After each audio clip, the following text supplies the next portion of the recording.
Bonjour à tous et bienvenue dans la News Gamer numéro 63, une News Gamer où il n'y a pas grand chose qui se passe, c'est vrai on est un peu dans une période creuse, tout de même il y a du changement sur Total Gamer, notamment du changement sur YouTube. Voilà, sur YouTube, donc notre chaîne YouTube a changé de fond, en fait, de background comme on appelle ça, de fond d'écran, enfin bref, comme vous voulez. Donc ça a changé de couleur un petit peu. Sur Dailymotion ça change toujours pas parce que leur système a encore changé, enfin c'est un peu compliqué, même notre background actuel s'est décalé, enfin bon, Dailymotion on commence un peu à lâcher le système, mais en tout cas YouTube a changé de couleur et c'est plutôt pas mal. Et puis bah venez nous dire ce que vous en pensez à la rigueur, voilà c'est un peu plus chance, hein, c'est un petit voilà, puis c'est faut changer un petit peu de temps en temps, voilà, plus de couleurs en effet, c'est peut-être un petit peu plus clair, n'hésitez pas à venir donner votre avis, et puis bah sinon il y a quand même une News Gamer à regarder, et il y a le sommaire, c'est tout de suite. Cette semaine, on vous parlera de Mass Effect 4, de GTA V ou encore du nouveau studio de développement d'Electronic Arts. Cette semaine, dans Ne pas retenir, nous vous parlerons des ruptures de stock pour la Wii U, des développeurs d'Arma 3 et de Capcom. On passera au crible Hitman Absolution, le retour de l'agent 47 sur console HD. On passera aussi au crible le film The Impossible, une histoire sur le tsunami de 2004. On se quittera enfin avec un film américain. Alors cette semaine c'était un petit peu la semaine des chiffres, on en a eu de partout, des constructeurs, des jeux, notamment tout d'abord Black Ops 2, les chiffres qui étaient attendus sur les 24 heures de la sortie. Voilà, donc Black Ops 2 est enfin sorti pour certains dirons-nous, et donc 500 millions de dollars de recettes pour 24 heures, le jeu a fait encore une fois un record de recettes. Alors pourtant les ventes ont atteint 7,4 millions je crois en comptant l'Amérique et l'Europe. Mais il y a eu plus de recettes, bon voilà, encore une fois l'industrie du jeu vidéo ça marche. Voilà, moins de ventes, puisque notamment Modern Warfare 3 avait fait dans les 11 millions, hein, en 24 heures c'était absolument incroyable. Là il y aurait eu moins de ventes, alors voilà, les chiffres, faut encore les confirmer, c'est un petit peu le bazar. Mais entre 6 millions 2 et 7 millions 5 on estime de ventes de Call of Duty Black Ops 2, ce qui reste énorme en 24 heures. Mais peut-être plus de versions collector ou ce genre de choses là. En tout cas 500 millions de bénéfices c'est énorme. On a aussi eu les chiffres pour Halo 4. Voilà, donc Halo 4 c'est le meilleur lancement de la série puisqu'il a atteint 220 millions de dollars en une semaine de lancement, donc c'est plutôt pas mal, pas autant que Call of Duty mais pour une série comme Halo c'est plutôt sympathique. Et on a eu aussi un autre chiffre, c'est les chiffres de vente pour la PS3 dans le monde. Donc la PS3 se serait vendue à 70 millions d'exemplaires dans le monde, alors c'est l'équivalent de la PS2 en 4 ans, sauf que là ça fait 6 ans que la PS3 est lancée. Bon, la PS2 reste toujours indémodable et reste toujours la console la plus vendue au monde, mais quand même c'est quand même pas mal 70 millions. Bah 70 millions de consoles, ça fait quand même un bon chiffre. Et puis bah sinon on vous garde pas plus longtemps parce qu'il y a des informations croustillantes qui arrivent, notamment sur GTA V ou sur des nouveaux studios pour Electronic Arts. Vous le savez depuis au moins une semaine, Mass Effect 4 verra le jour dans un proche futur. On sait maintenant que le titre est en développement à Montréal et utilisera le fameux moteur Frostbite 2. Toujours pas de date de sortie, mais le titre devrait être jouable sur Xbox 360 et PS3.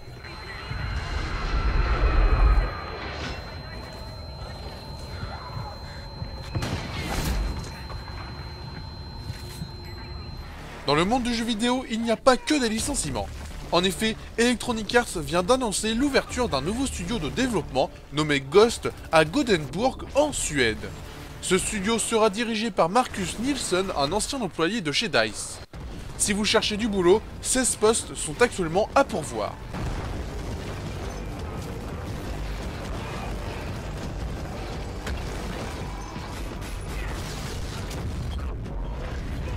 Encore des nouvelles cette semaine de GTA V. Le jeu de Rockstar s'est offert un nouveau trailer qui montre que la mise en scène sera démentielle. On n'apprend pas grand chose sur le jeu, mais ces quelques images nous suffisent amplement pour faire grimper un peu plus l'attente. Le jeu sortira au printemps 2013.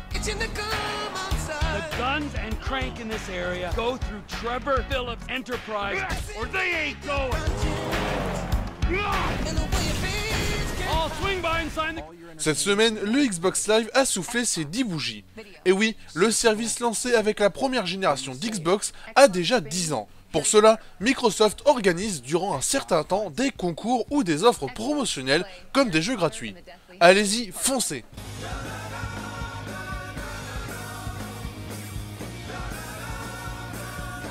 Never miss a moment of what you enjoy. On termine les infos à retenir par l'anniversaire de la semaine, et il s'agit de Monsieur Miyamoto, père fondateur de Mario et Zelda. Ce grand monsieur a donc fêté ses 60 ans, non pas dans le monde du jeu vidéo, mais dans la vraie vie.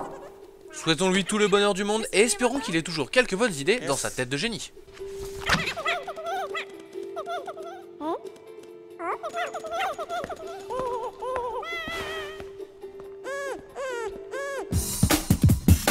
La semaine passée, on a eu des nouvelles d'Arma 3, ou plutôt de ces deux développeurs qui étaient restés bloqués en Grèce. Et oui, on vous rappelle l'histoire, il y avait eu un petit problème, ils avaient voulu prendre des photos d'une base grecque, c'est bien ça, Tokman? Et oui, il y a 70 jours, des développeurs ont été en Grèce pour prendre des photos d'une base militaire, mais tout ça sans l'autorisation du gouvernement. Et donc ils se sont fait arrêter par la police pour espionnage. Eh bien, ça continue toujours, ils sont toujours emprisonnés. On vous raconte la suite tout de suite. La France est elle aussi touchée par la rupture de stock de la Wii U. En effet, il s'agit plus précisément du pack contenant ZombiU qui n'est donc plus disponible en précommande que ce soit sur internet ou en magasin. Si vous voulez jouer à la nouvelle console de Nintendo le jour de sa sortie, il vous reste le pack basique, mais dépêchez-vous, il n'y en a déjà plus beaucoup. God save our gracious Queen, long live our noble. Vous vous souvenez peut-être de l'affaire des deux développeurs d'Arma 3 arrêtés en Grèce pour avoir pris des photos d'une base militaire illégalement?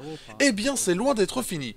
En effet, même si les deux messieurs sont emprisonnés dans des conditions drastiques, leur appel contre le jugement a été rejeté par le gouvernement.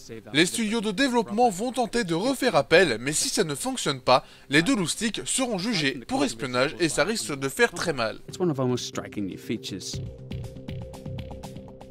Finding ourselves under the surface again, this time we'll take a peek at the SDV. Le nom de Antoine Seu ne vous est certainement pas familier, c'est pourtant le directeur général de Capcom France. D'ailleurs, je devrais plutôt dire c'était, car le monsieur a démissionné de son poste après 4 ans de bons et loyaux services. Aucune raison et aucun remplaçant nommé, voilà un mystère dont se serait bien passé Capcom. My name's Louis Herthman. I'm playing Mundus in Devil May Cry. Alors cette semaine, il y a eu du choix à faire dans le passé au crible. Et oui, pour le jeu vidéo, on avait Hitman Absolution, ça c'était évident, mais pour le film, pour le cinéma, il y avait deux films qui sortaient, il y avait Une Nouvelle Chance avec Clint Eastwood, et il y avait The Impossible. Alors tout d'abord pour le jeu vidéo, c'est Hitman Absolution, c'est le retour de l'agent 47 sur nos consoles, ça faisait 7 ans qu'il n'était pas venu dans un nouveau jeu vidéo, et donc là c'est la première fois qu'il vient sur les consoles HD. Et pour le film, donc nous avons choisi The Impossible, donc Une Nouvelle Chance, c'est un film avec Clint Eastwood où ça parle de baseball et avec Matt Damon, et donc nous avons choisi The Impossible parce que c'est un coup de cœur personnel, ça a l'air juste énormissime, ça raconte l'histoire d'une famille lors du tsunami en 2004 en Thaïlande. Alors il y aura Naomi Watts et Ewan McGregor dans le film, donc ça annonce du lourd. Ouais, et puis on s'est dit que le film avec Clint Eastwood, vous allez sûrement en entendre beaucoup plus parler, alors que là The Impossible, voilà, c'est un petit film, c'est pas du tout indépendant, hein, on est d'accord, c'est quand même une grosse production américaine, mais on sent que ça va être un petit peu caché, alors que franchement ça mérite le coup d'œil. On regarde ça tout de suite. Après plusieurs années d'attente, l'agent 47 revient enfin sur nos consoles HD pour notre plus grand plaisir. Graphiquement, le jeu est vraiment joli. Le moteur créé pour l'occasion, nommé Glacier, fait vraiment bien son boulot. Alors même s'il y a des bugs comme le clipping ou l'aliasing, c'est très propre. Certains effets de lumière et d'ombre sont juste somptueux pour nous immerger parfaitement dans le jeu. Techniquement, ce Hitman est vraiment bon, surtout pour une première sur les consoles HD.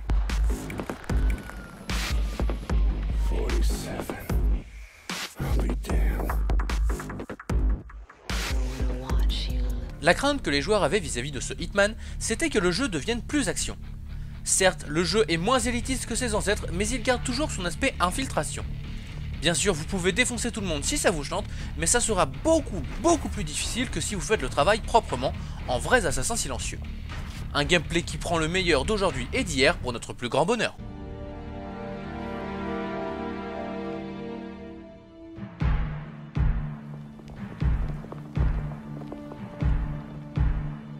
En plus d'être beau et d'être parfaitement jouable, le titre d'IO Interactive est complet. Vous aurez donc un solo d'une dizaine d'heures et un mode multijoueur qui vous fera envie de rester plus longtemps sur le jeu.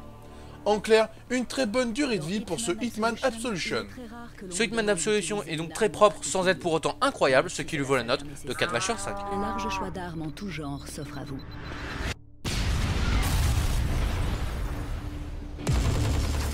Vous vous souvenez forcément du tsunami en 2004 en Indonésie? Eh bien Hollywood en a fait un film, ça s'appelle The Impossible. Au premier abord, The Impossible semble être un film presque documentaire, mais non. En effet, ce ne sont pas des images d'archives qui sont utilisées, mais de vraies scènes tournées en studio. Et pour mettre en scène, généralement, il faut des acteurs. Dans The Impossible, vous aurez donc la présence de Naomi Watts et Ewan McGregor pour endosser les rôles principaux. Pas mal, non?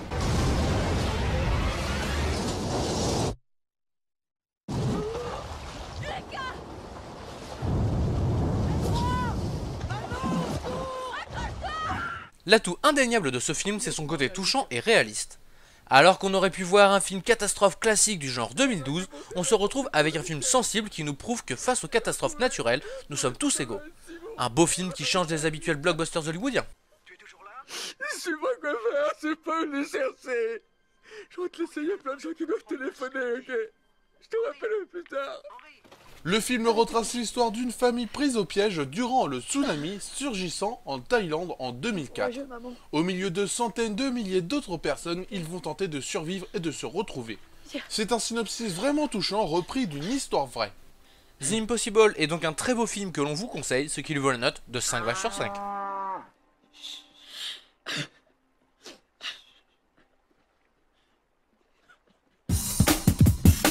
On arrive donc à la fin de cette 63e News Gamer, une News Gamer que vous pouvez retrouver un petit peu partout sur l'internet. Et oui, vous pouvez bien évidemment nous retrouver sur le site total-gamer.com avec des news, les news aussi de la News Gamer, des vidéos et surtout le forum, venez vite. Et vous pouvez nous retrouver sur Twitter, Facebook, Dailymotion et YouTube. Et vous pouvez bien entendu aussi nous retrouver sur Acid TV le dimanche soir à 20h30, vous retrouvez cette News Gamer et puis vous nous retrouvez ensuite pour un jeu de questions-réponses, vous posez les questions, on y répond sur l'actualité du jeu vidéo, du cinéma et de la musique, et puis bon, on sait qu'en ces périodes de fêtes de fin d'année, c'est toujours bien parfois d'avoir un petit avis, tiens, qu'est-ce que je pourrais offrir ou quoi que ce soit, n'hésitez pas, venez poser vos questions, on est là pour y répondre. Et puis sinon, ce qui est comme d'habitude avec ce qu'il fallait voir, il fallait voir Les Misérables, le célèbre roman de Victor Hugo adapté par Hollywood. Et oui, Hollywood a racheté les droits d'adaptation, donc Les Misérables sera fait en film très prochainement avec Hugh Jackman et Russell Crowe dans les rôles principaux, et vous aurez aussi plein d'autres acteurs assez connus dans l'ensemble, donc c'est une bande-annonce qui donne pas mal envie, ça annonce vraiment une très bonne adaptation. Après, est-ce que ça respecte exactement le roman? On sait pas trop, mais en tout cas ça donne pas mal. Ouais, en tout cas ça a l'air plutôt intéressant, ça a l'air vraiment sympathique. On espère en tout cas que vous avez apprécié cette émission, puis on vous dit à la prochaine. Salut.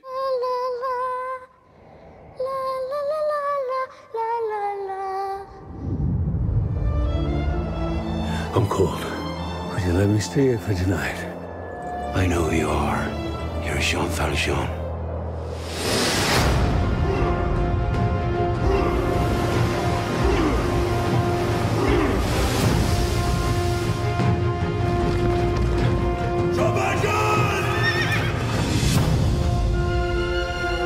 Right, my girl.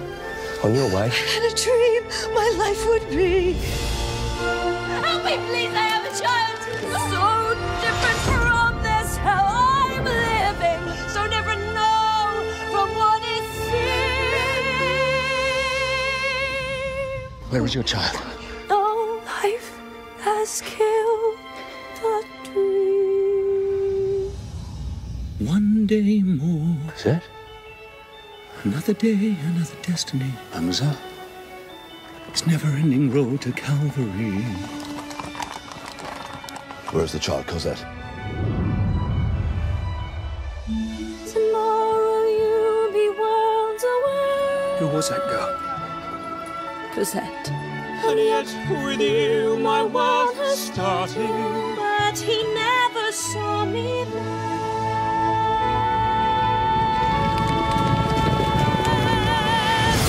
One day more to revolution, we'll nip it in the bud.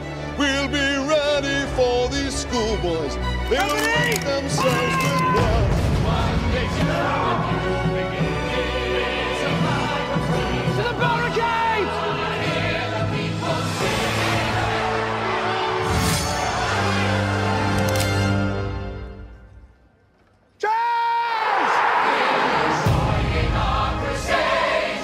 strong and stand with me somewhere beyond